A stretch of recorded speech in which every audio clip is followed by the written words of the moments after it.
Kining atong mga higala nga mga dili katoliko ba ato ni tudluan kay may na lang basin di ay og moabot ang panahon nga malamdagan sila sa grasya sa gitawag og pagtuog madawat nilang pagtuong katoliko pinaagi basin pinaagi niini at least gihimo ta sa Ginoo nga instrumento nga makasabot sila mahitungod sa atong pagtuong katoliko. Kanang maingon magudta nga ang Iglesia Katolika Apostolika Romana mao ang iglesyang gitukod sa tuang Ginoong Jesucristo. Dili lamang kay simple nagbasa lang ta og history.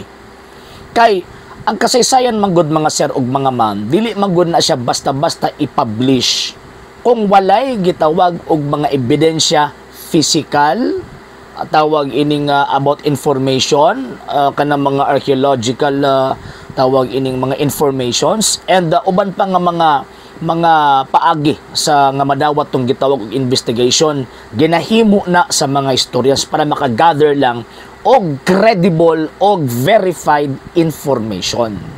So, kung ato ang tan-awon sa dihang si Kristo nagtukod sa iyang iglesia, di ba ang pinakaunang hapak sa iya, ang pinakaunang milutos, ang pinakaunang nipatay in the sense nga sila tong promotor nga mamatay ang atong Ginoong Jesucristo ang mga Hudyo.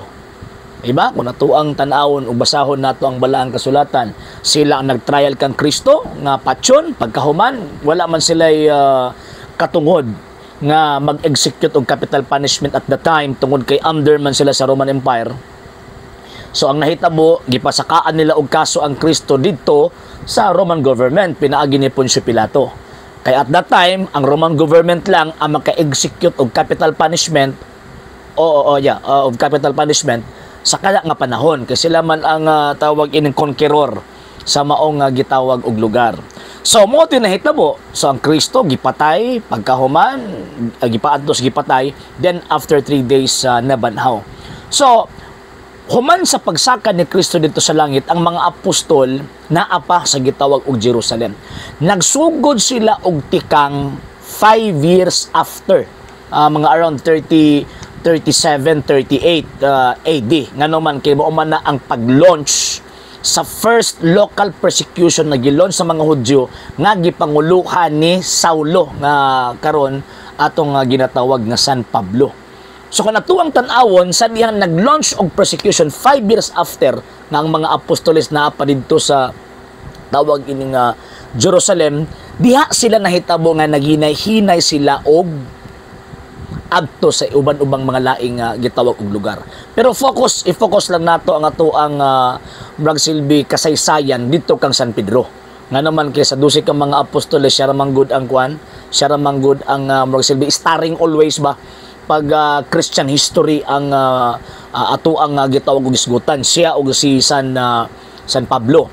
So karon si Saint Peter gikan sa tawag ini nga Jerusalem niabot siya dito Antioquia.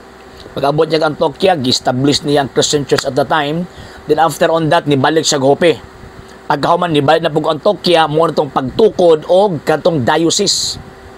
Bot pasabot kadang gitawag og kining gimong patriarchate kung baga ana nga panahon. So siya mismo ang pinakaunang obispo didto. After didto sa gitawag og Antioch mo nang gitawag sa balaang kasulatan sa buhat sa mga apostoles unang lugar nga gitawag og Kristiyanos. Di ba? Gitagaan og titulo nga mga Kristiyanos. After sa tawag ining Antioch niadto siya didto sa Asia Minor. Asia Minor to Corinto, Corinto to Rome. Nga naman kay ang target magid nila dapat makaabot sila sa Roma kay pag maigo nila ang Roma, pag ma-convert nila ang Roma, dili na lisod ang pagpalapnag sa maayong balita sa tibuok Romanong imperyo.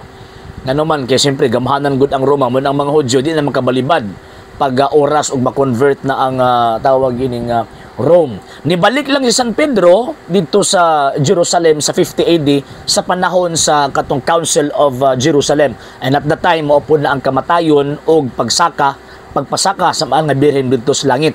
Nga ang late anak, kasi Santo Tomas, ang late anak ng panahon. So karon, so after 50 AD, nibalik si San Pedro dito sa gitawag og Rome and until sa 67 AD, dito siya gimartir.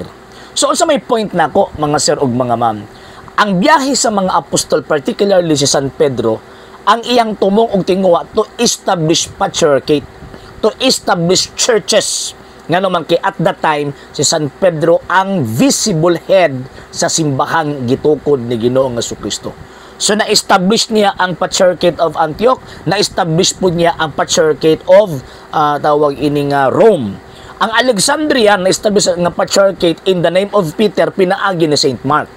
Kasi Saint Mark manggod siya ang tawag ining sekretarya o sekretaryo ni San Pedro.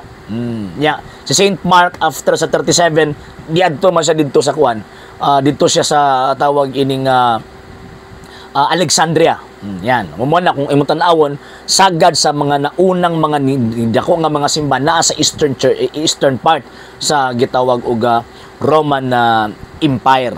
So, ang Alexandria na established by Saint Mark by the authority of Saint Peter, and ang Antioch na establish siya by the authority of si San Pedro mismo, and ang gitawag og Rome. Unya ang kalainan lang sa tulo ka patriarchate mga sir ug mga ma'am kay didto ra sa Roma, didto gipatay, didto tawag in gilubong si San Pedro. Mo na nga ang sentro sa Kristyanismo kay wa man dawat sa Jerusalem, mao nang gitawag og Rome. So, sa first 300 years nga tawag ining kinabuhi sa mga Kristiyano, kanang tulog ka mga dagkong patriarchate sa mga banggiitang Christian scholars, mga theologian, mga Christian archaeologists, na tawag ining mga Bible scholars, kanang tulog ka patriarchate, always good na nilang mahisgutan. Ang term ng nga patriarchate from the word patriarch. Gikan sa tawag in Latin word nga pater, buti pasabot amahan.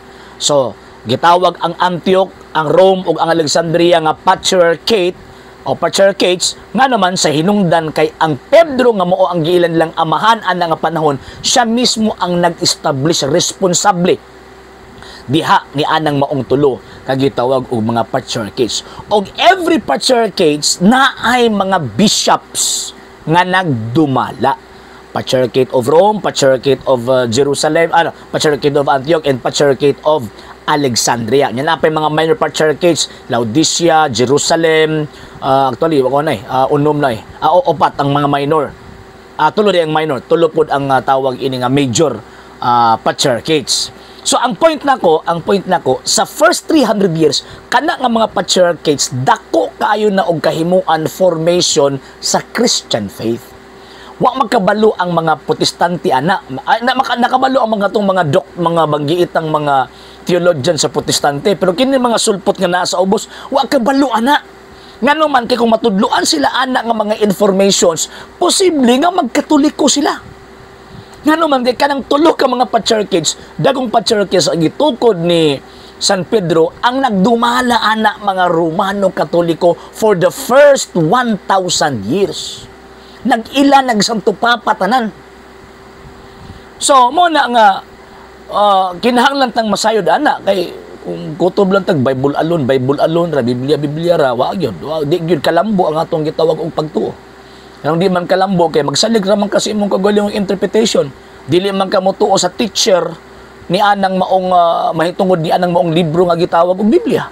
So, dapat atong tan-awon tong teacher yun. Dili nang mabasa-basa lang ka nga, maghimo lang kag imuhang kaugalingong panamot, dili na pwede. Og mas masabtan na to ang nakasulat sa balaang kasulatan, particularly kanang New Testament, kung nasayod ta unsay kinabuhi sa mga Kristiyano for the first 300 years. So kanang tulo ka patriarchates, why hanaw or why connection ang mga sulpot ana ngano man kay mga Romano Katoliko na gitawag og mga archdiocese. So, kana, first part lang na ang mga sir ug mga ma'am, unta na atay nakuha. Muna ko pangutanong kayo, kasi may tawag ining matudlo ninyo nga namin connection sa mga simbahan at that time. O, kanang tulo ka patriarchates. Kanang three main patriarchates. Patriarchate of Alexandria, Patriarchate of Antioch, and Patriarchate of Rome. Yan na pa yung mga minor patriarchates, Jerusalem, Laodicea, na pa ito isa. Baliunong tanan, apil ang tawag, anang include na to ang major patriarchates. So, mo na nga Swerte kita nga nato simbahan Katoliko kay madetalye na to ang mga panghitabo sa unang siglo.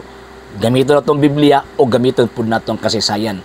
Sukuan ng mga sulpot nga naman kay mga pangka man sila nga wa sila alam, wa sila nasayran sa kana nga panahon nga naman kay ming buto lang man sila, ming sulpot lang man sila after sa 16th century. Ato nang isiris mga sir ug mga maatangin ninyo ang sunod na nga mga videos. Sa hindi pa po nakapag-follow sa mga pages po natin, i-follow nyo po yung mga pages po natin, RJ Horolanciano II TV Apolia Punto Argumento page, Kuya Apologies TV page, and RJ's Vlog 2022. And pwede rin po kayo mag-send po dyan ng Facebook stars. And also, sa ating po mga channels, sa hindi po nakapag-subscribe, i-subscribe po ninyo yung mga channels natin, The Lay Catholic, Apologies International Official, RJ Sano II TV, Kuya Apologies TV, and Barrio Kawayan Religious Forum. And pwede rin po kayo mag-send po dyan ng super sticker, super chats, and super thanks. And maraming salamat po sa mga kapatid at mga Katoliko na ulis pong tumutulong sa programa po natin. Maraming salamat po. Nang dahil po sa tulong at suporta po ninyo, ang programa pong ito, until now, andito pa rin po sa social media.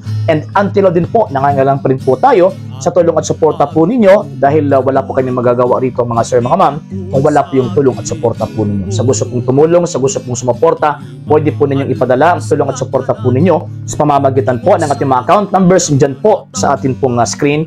And pwede nyo po kaming i-message sa ating pong page kung via remittance po yung papadala po ninyo. Maraming salamat po in advance.